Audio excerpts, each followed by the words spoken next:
Okay, in this new video, it's aimed towards intermediate students. Now, these are, of course, for my Namsaquan Taekwondo students, but anybody else that wants to follow along. In the last video, I did the first couple of forms. We did 9-step block and chunji. This time, I'm going to do the next couple. In this current climate of social distancing, the best way to practice your martial arts moves are to do your forms, your kata. Now, I would, like I recommended last time, I would do them slowly a couple of times, working on little details, and then do them hard a couple of times too to work on your cardiovascular. Since you don't have a partner here, it's hard to work on the application, the Bunkai. So what I'm going to do is I'm going to include a couple of clips from my smartphone app so you can see the application from both Tangun and Toesan.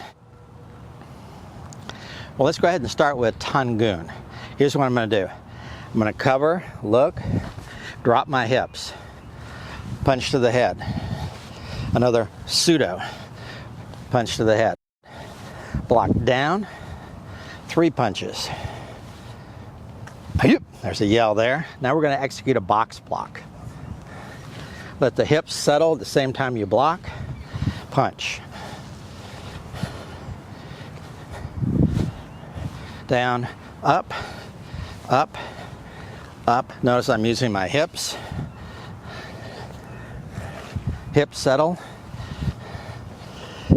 Step and punch, same time. Come back to Goon. All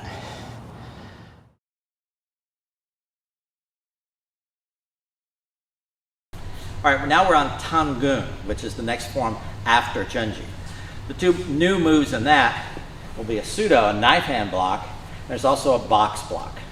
Remember what we said about folding whenever we do one of the basic blocks, that you want to cover your face. So for example, if the opponent comes in with a punch, I'm covering myself as opposed to folding back here where you could hit me. And then I can come in with a strike.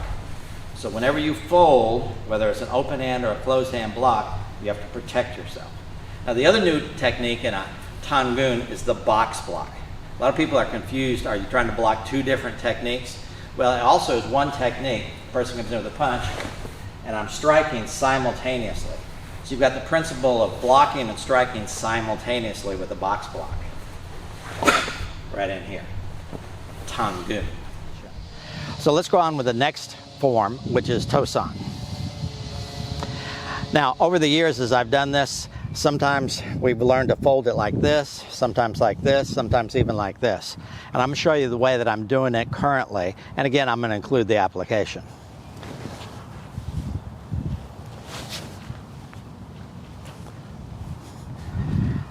There's a yell here. Twist around, back fist, back fist.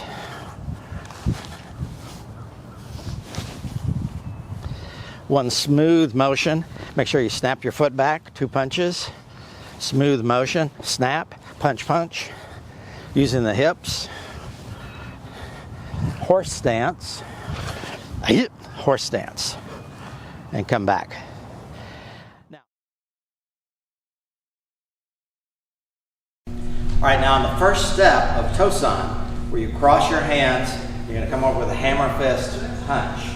Here's what I want you to do. Remember, we've already talked about whenever you fold across the arms, you're doing a protection, you're covering yourself. First move is a cover here, strike a pressure point, pull them into a punch. Covering, hammer fist strike, punch.